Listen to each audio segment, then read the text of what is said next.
All right. Hey, guys, Roger here, and we're so glad to have you today live here. And so we're going to accomplish a few things while we're on the call today, and that is we're going to take a look at the market, see what's going on.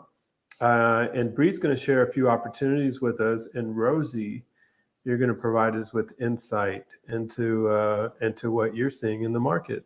How about that, guys? Yeah, that's awesome. Yeah, sounds great. Okay, awesome. So, how's everybody's week so far? Exciting, new opportunities, new problems to solve. Bree, what do you say? Bree and I literally talk every day. So we kind of recap our week, our activity almost on a daily basis so that we are in tune when we are helping these people. Bree, what are you wearing? That pink looks really nice on you. Oh, Yeah, she has like this little reflection going on. cute little Yeah, sweater. I don't know if that it's looks cold really outside or good. not, but it looks windy. In Yeah, Texas, we can get away with a lot. we're really hoping for some rain. It's like teasing us right now.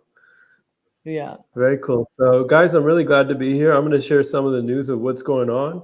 And then we're actually going to take a look at the market update on multifamily. And the reason why we're going to do that is because a lot of people that invest with us like to rent their properties out, and I feel like they should know what's going on in the marketplace. And so, but first, just to start off, we're going to run across the state of Texas in typical fashion, starting off with Austin, Dallas, Houston, San Antonio. And I would love to know what you guys think about these things. But lately, what we've had in the news is, guys, it's been transportation for weeks now. And so this is more of the same.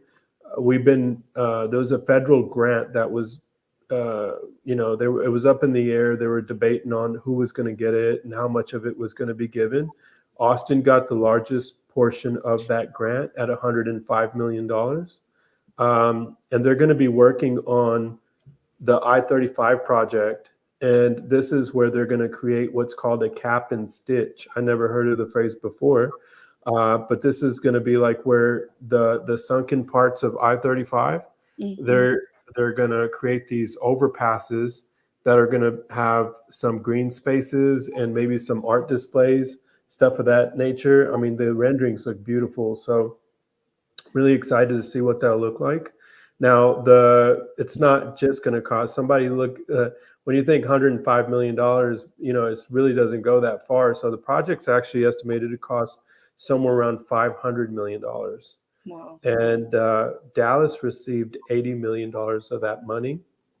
And then there's a lot of little projects, like I think A-Leaf in Houston got 2 million, and so the way it's been distributed is, I think, where they felt like it would make the biggest impact. And they say it's really an effort to tie the communities back together. So the Hispanic American, segment of the population on one side on East Austin, connecting it with the rest of Austin, because there's been social economic divides with where the interstates and highways were placed. So this is kind of to relieve some of those impacts that we've seen on communities. You know what it reminds me of?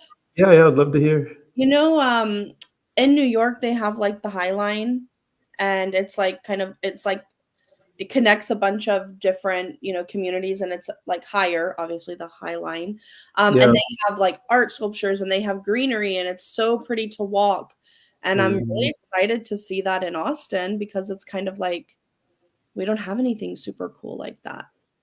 Yeah. I think Chris will like it because then I can just be like, look, we're in New York, you can go do this instead of going. That's so Yeah. funny. Yeah, Chris we need to really brag. loves the East Coast, doesn't he? He loves New York. Only New York.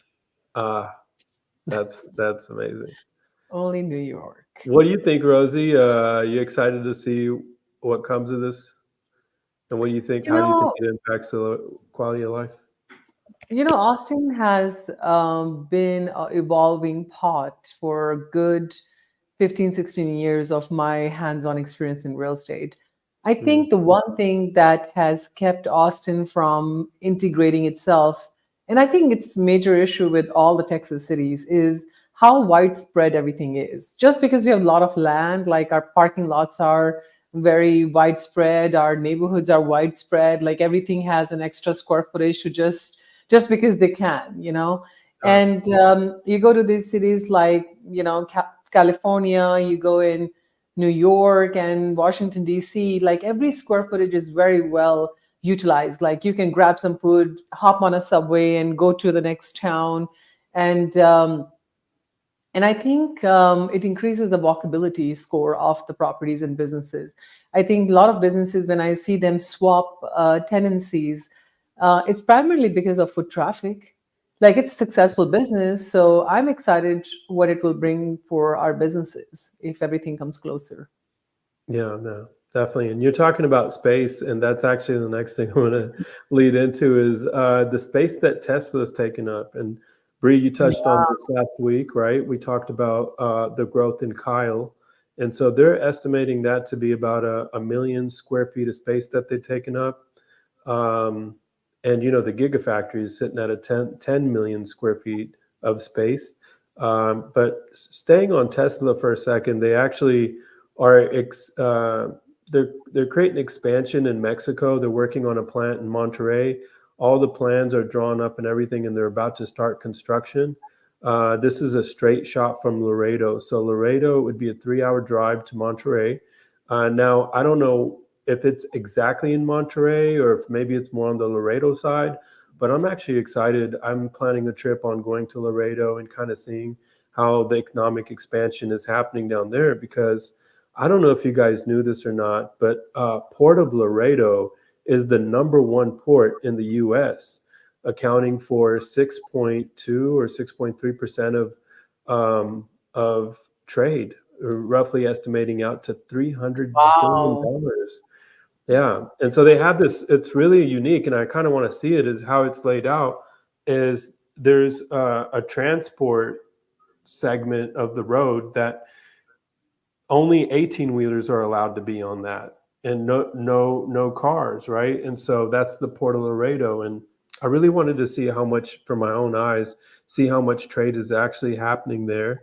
And if there's any up and coming, anything that maybe our investors should know about. So I'll be making a trip out there and maybe meeting with a few people to see what all expansion is happening. But basically, Tesla has really made a push for a flight from Austin to Monterey, like a nonstop flight. And so on the 22nd of this month, we'll see flights leaving from Austin to Monterey, which is really exciting. And a large part of that was because through Viva Aerobus, that's the flight, and or the I guess the company that will be fostering all of that. And yeah, so now we get to go to Monterey, guys. Let's go. Monterey it is, guys. I love it. He's like, let's go. Yeah, and so surprisingly, you know, look, I'm seeing that Laredo is receiving a great. It's really, I guess, benefiting from all of the growth. Yeah.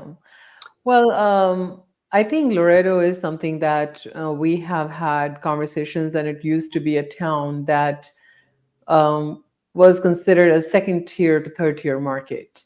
And anytime more industrial growth comes into the city, these second or third tier markets all of a sudden start acting like a first tier market in terms of how many people, employment. Like I was fascinated to know that Tesla was actually facilitating a bus to help the employees from Waco Clean area.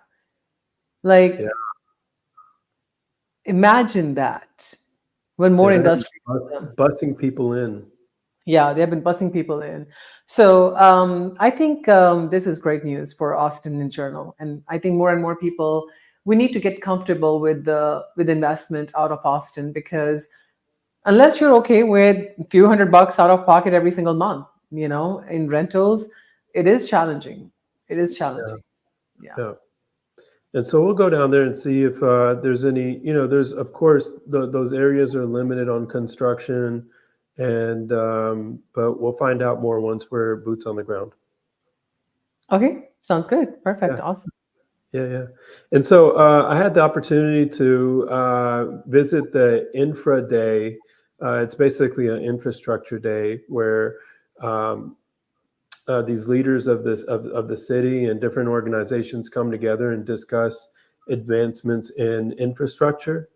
And I didn't realize how complicated it was. Basically, we were the only real estate company out there. Everybody else was either in the public sector and some few private sector companies that work on those construction projects. But what seems to be a really big need in their world is navigating utilities and how they're laid. And so a lot of the construction we take for granted, but they said, there used to be 5 companies that handled electricity, and today there's so many more. And so they don't know actually who's where or what's what, and it's increased the complexity like 1,000-fold when they want to go in and make and create some infrastructure. So really fascinating stuff. And a few of the panelists that came on were from Cap Metro, and they talked about the expansion, that we've all been hearing about. And so it's really motivating to see some leadership up there that's excited. You couldn't get these people to stop. I mean, they're just so fired up about their stuff. And of course, they were only limited a few minutes at a time. And one of our friends, Giovanni, was out there. He's the assistant director of airports and infrastructure in Houston. And so just all these fascinating people talking about growth and the complexities of their world where we take it for granted. But there was a woman by the name of Rachel Castellini. I know I'm not really pronouncing that correctly, but she made me aware of Waymo, which is an autonomous vehicle company. It's a subsidiary of Google, and they are coming into Austin. I know the previous company left. Who was that? Do you guys remember the company's name? Cruise. Yeah. So Cruise came and gone, and so now Waymo is coming in, and she talked about an incident website, which I just thought was so entertaining and fun to read, because she said you could go to this website and you could see they were tracking all the incidences that occurred on the road. And a lot of these were just, I guess, just people getting nervous around these cars, and very few crashes, most of them. And sometimes it was, they weren't listening to APD, the directions from APD. So I'm like trying to visualize APD talking to a autonomous vehicle. Yeah, no, I think, Brie, what do you think about the auto drive without drive, like just straight technology driving cars? It's Would you odd. sit in one? Yeah. Would you sit in one? Not right now. Maybe Yeah. later when other people do it. Many people have that same response. Yeah. I'd be too nervous. Do I think eventually it's going to benefit us? Yes. I mean, I also thought that we were going to be like the Jetsons and, flying by now. So we're not there yet, but I feel like this is one step closer to being the Jetsons. Yeah, so I'm excited, guys. I would actually sit in one. What about you, When? Rosie? Would you? Are Huh? you're gonna sit in one? I was wanting to sit in a cruise, and and I hadn't gotten around to it yet. So now that Waymo announced they're coming to Austin, I'm all for it. I'm gonna sit in one and take a ride and see what it's Film all it. about. I Film feel it. like we owe it to our clients, Okay, Ro, are you gonna do it? I'll let him do it. I owe it to my clients to be alive. I was gonna say I owe it to my clients to be alive and available to answer the phone for them. I'll take the bullet for you guys. Yeah, you go for it. Hey, I'm all for technology. I'm not at all opposed to it, but I don't think I want to be the guinea pig considering my role in society. Exactly. No, that's great. And guys, we're going to get to play a little bit of miniature golf. Tiger Woods is bringing his his company, which is called Pop Stroke, to Cedar Park, right over by the Grove Mhm. in 183. You know where that is? Yeah. And Yeah, we recruited. yeah, Don't they have and one so of it's a these in Katy? the Pop Stroke. I didn't know. Have you gone to one? I haven't been to one, but I've driven by it. I think Oh, I'm like 99% sure. Here, let me Google it. maybe. Yeah, Google it. See if it's there. Oh, they do have one in Katy. Yeah. Ah, and you drove by it. It looks really Oh, nice. nice. Yeah. Really So cool. it's kind of like a Top Golf, 14,000 square feet of space, private events, lots of TVs, a beer garden, and the cornhole game. I Oh, love that. I feel like I can beat my family. That's one thing I'm good at. So Yeah, all this exciting news actually finally is starting to reflect in our numbers, and I know we have been doing this for last 7, 8 months. They're coming in every week, sharing all the good news, and people are like, hey, show some numbers, right? yeah. And sometimes in real estate, we have to understand flat is new high. When things are not going further down, it means, hey, that is your new high until you really see for yourself. And I remember Bree shared the numbers this morning. She's like, Ro, did you look at this? I said, we need to share this with the people today on the call. So Bree, why don't you take away and share with everyone the numbers that Austin Board of Realtors came out with? sure.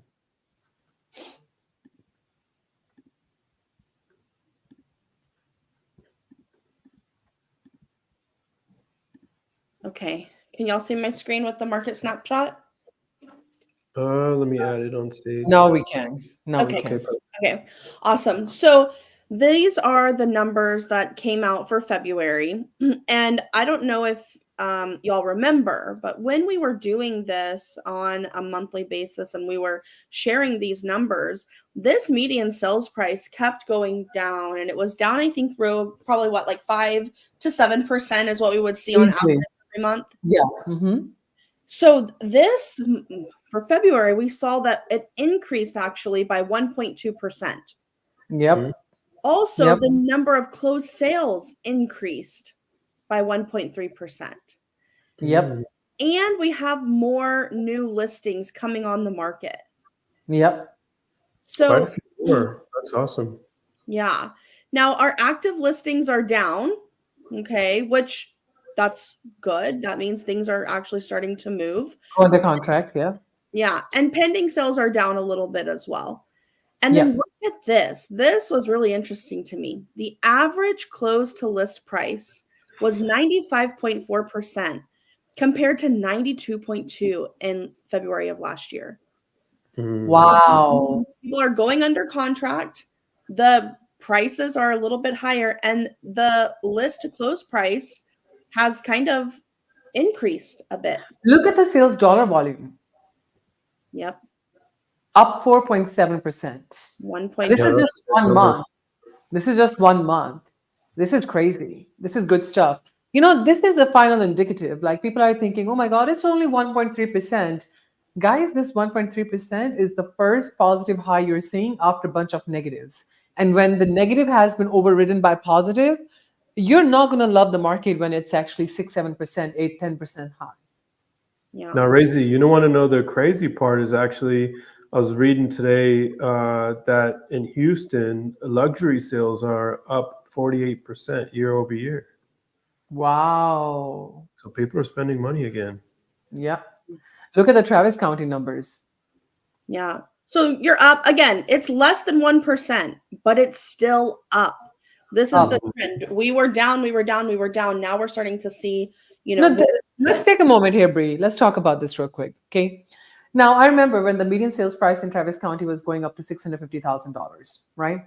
And that was like up, like 599, 625. That was like the height of the market. A lot of people were hoping when the market goes down, it's going to go back down to pre-pandemic levels of $375,000 to $400,000. Well, here's your first evidence: it's not going to go down that low. Yeah. Because the curve is starting to make a U-turn now.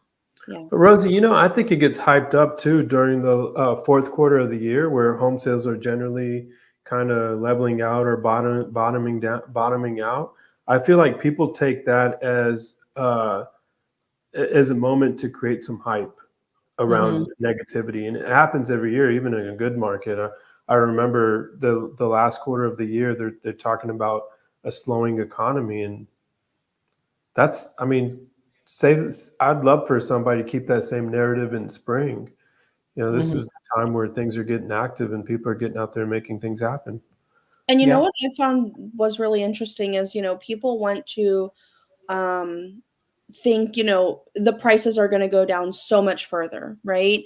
But when we look at the properties that are active and the properties that are actually closing, yes, we can always still negotiate. That's not a problem.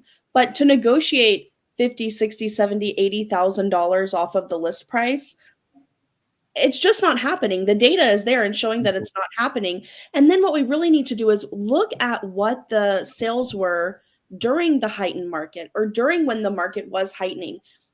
See how big of a deal you're getting at that point, and that's what we have to really look at it as, because you have the possibility to go to that point again.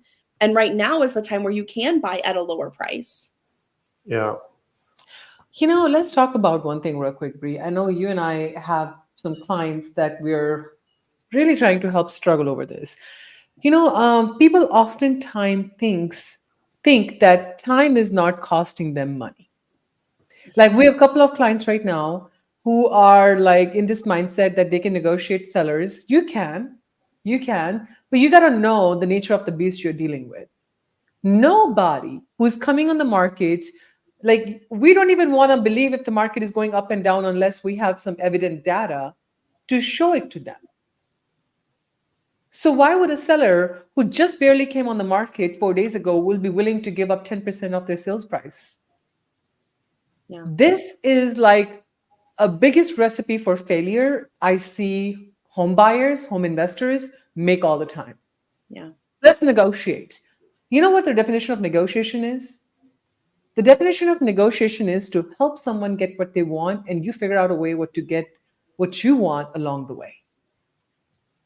This zero sum theory that people want to play, that your loss is my gain and my gain is your loss, doesn't work very well. Mm-mm. And you're going to fatigue yourself in this transaction, fatigue in the purchase so much that you're never going to dare to buy anything else. On contrast, there are people who are realistic. They understand the nature of beast they are dealing with. They are going to look at the properties that are sitting on the market long period of time and they haven't done any adjustments. You approach them with a reasonable backup of numbers, why it's worth that much, why the repairs in the house are going to be that much. But seller, you don't have to worry about it. I will do all of that. But in return, maybe agree on this adjustment. Now we have a reasonable thing to deal with. Yeah. So I would say if anybody is out there just to see how much slashing of sales price you can do in less than 30 days on the market, don't waste your time. Just sit back and relax. Don't waste your time. And here's why I say that. Because you are wasting an opportunity that you deserve to get right now. By actually spending that time and effort on properties, they're actually going to yield them return. Yeah. So People spend their time in the wrong places, you know? yeah, and if you're working with our team and our company, we're gonna make that very aware to you guys up front. So, and we won't play the game of wasting time with anybody because we value our time and your time equally. So, Bree, what do you have to say to that? Like, what do you have to add to that, considering we work with so many people together?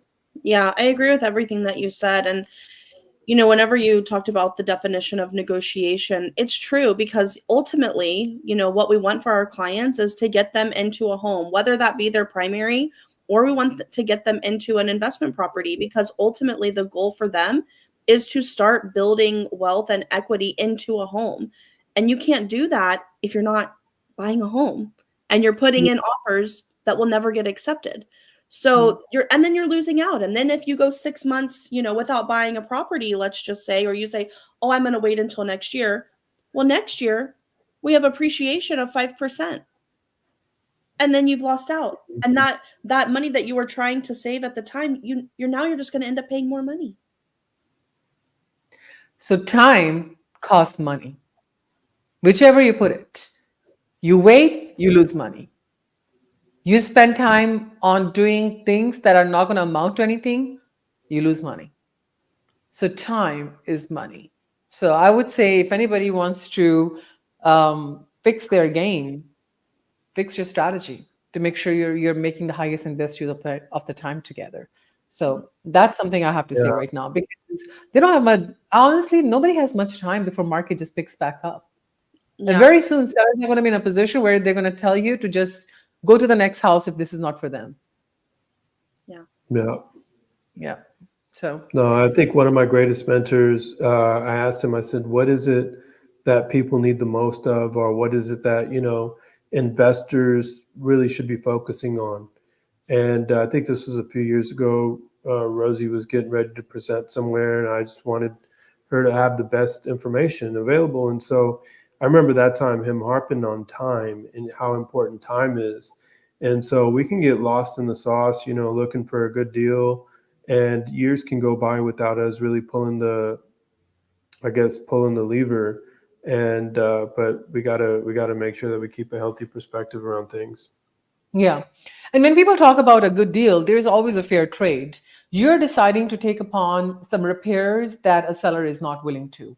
So you're willing to invest your time to earn equity, Mhm. right? But if you're thinking that, oh, you know what, I can just lowball somebody and see if I can get it. Well, before somebody decides to give up their sales price from 400 to 350, they have 5 other milestone price points between that.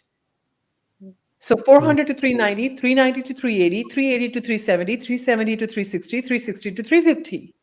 Imagine how much buyer pool they can tap into before they decide to slash it down. And if you don't have a proper strategy or numbers to back up your offer with.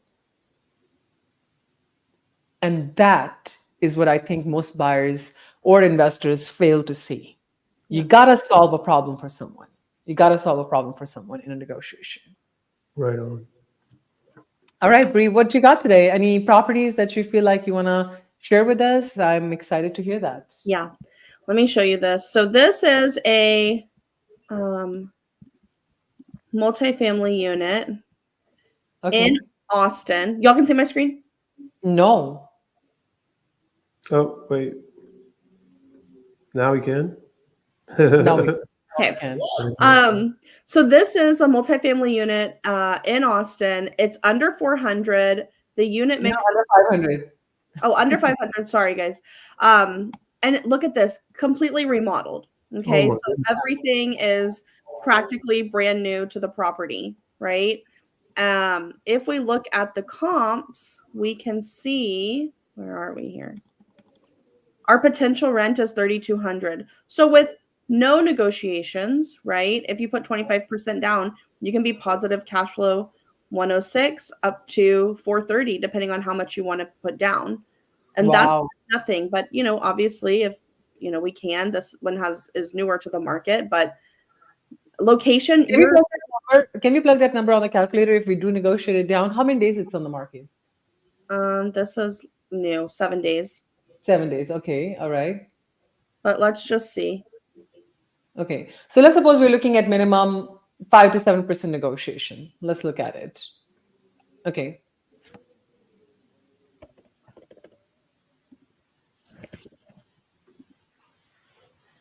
All right. Wow. $400 positive cash flow. And I'm not saying $400 a month is going to make you all rich, but it's enough to put back into repairs if needed and have enough bandwidth. And quite frankly, put it towards principal if you don't really need it. Why pay Uncle Sam? Yeah. And Wow. this one, you won't really have much work to do. And look at the location on this, guys. You are less than 50, or actually, it's like a 12-minute drive to Domain.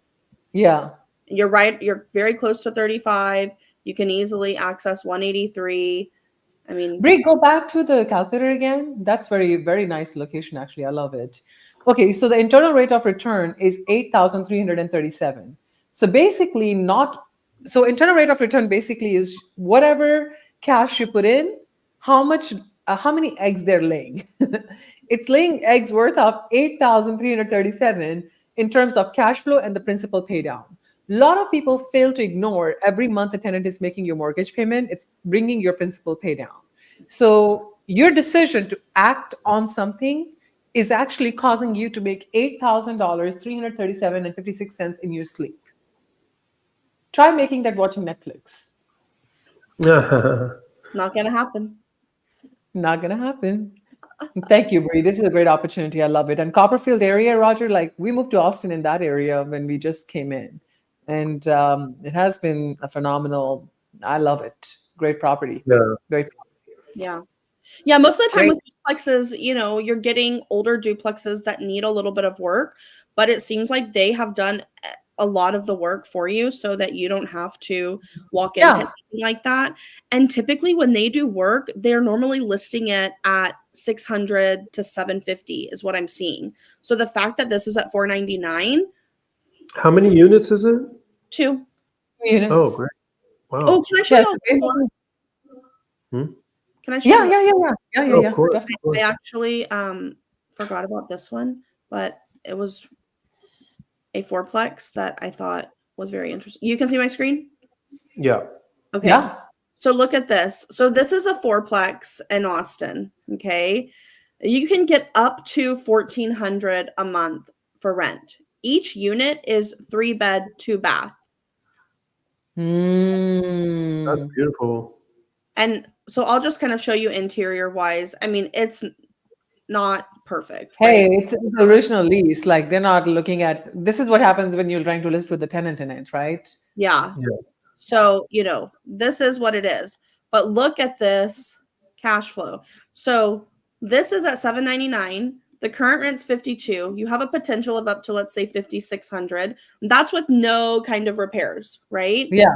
Yeah. You're cash flowing at $722. $22. Nice. Dang. Wow. And if you put a little bit more down, almost 1,241. Yep. Now that pays for your insurance. Pays for Or your a car latte. payment, you know? Yeah. Yeah. Well, guys, like this is good stuff. Good job, Bree. Like, and guys, I will tell you this. You can do it on your own. You can get on Zillow.com, start running all the numbers all by yourself, pull out the property taxes, HOA, monthly payment, run some mortgage calculator, and then figure out where a negotiate. And that was like full price offer, Bree, right? Like it's not Those even full price. negotiated, right? So look, do it all on your own. And if you have time, good for you. You must be doing this. But if you are someone who understands what leverage means, then you will actually reach out to this sheet and respond to this opportunity and make your well-deserved money.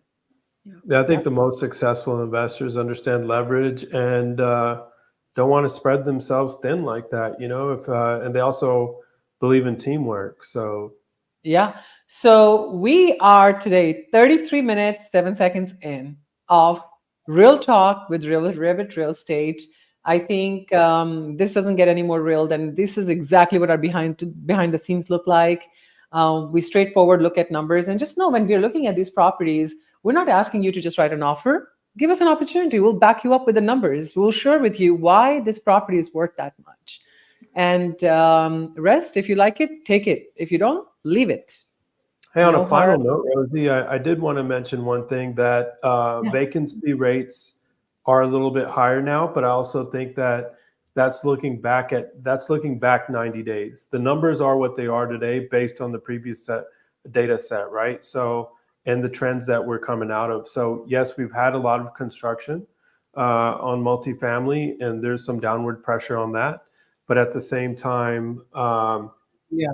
I think that right now, I just posted in here in the comments that we went from 8,800 units being constructed in 2022 to 2,600 units being constructed in 23, and that is because higher interest rates. So for those of you that are investors and have some properties out there, this is a good thing for you. Less capital, less money out in the market means fewer and lesser construction. And so we're going to see everything kind of equalize. And in the moment that it does, your properties be worth a lot more. Rents went down, apartment occupancy went up, pipeline broke, and new competition came in, interest rates went up high. We all need this adjustment in the market to grab our fair share. Yeah. Can you imagine Yeah. if the market did not disrupt itself? Can you even afford to live in there? No, not at all. You're going to need an 80% more income annually just to afford. Do you think Apple is going to pay you 80% more a year just to afford your living? No. Steve Jobs is gone.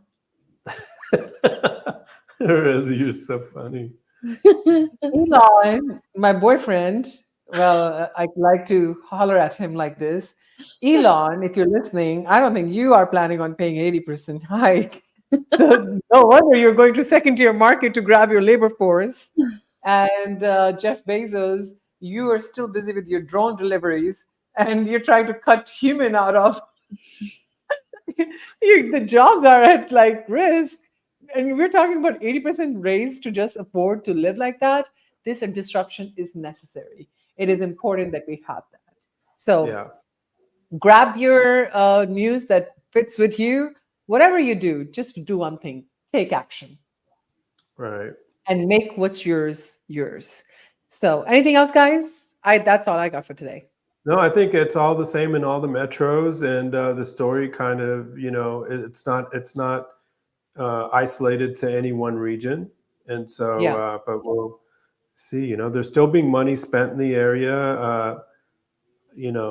There's a lot of exciting things happening, and we can talk about Yeah, too those many more and billions more. or millions coming. We have recap. If you want to know what has happened all quarter long, last week we did a recap of that. So go back, watch those videos, get your confidence back into the market, and let's get the money rolling because Bree just showed arrows going up. When arrows are going up, you know what that means for you. Yep. Yeah. All right. Well, thank you Cool. guys. Love spending time with y'all. Thank you, Bree, so much for bringing those great opportunities to discuss and keeping a strong eye for our people. Love doing what we Yeah, do. thank you for looking at those opportunities. And I was almost tempted to say, hey, could you just bring them to me first and let me see them? But we'll play Well, you later. can have it if you like it. So Yeah. thank you guys. Love y'all. Have a wonderful Love y'all. day and see you next week. Yeah. Take care. Bye. Bye. Bye.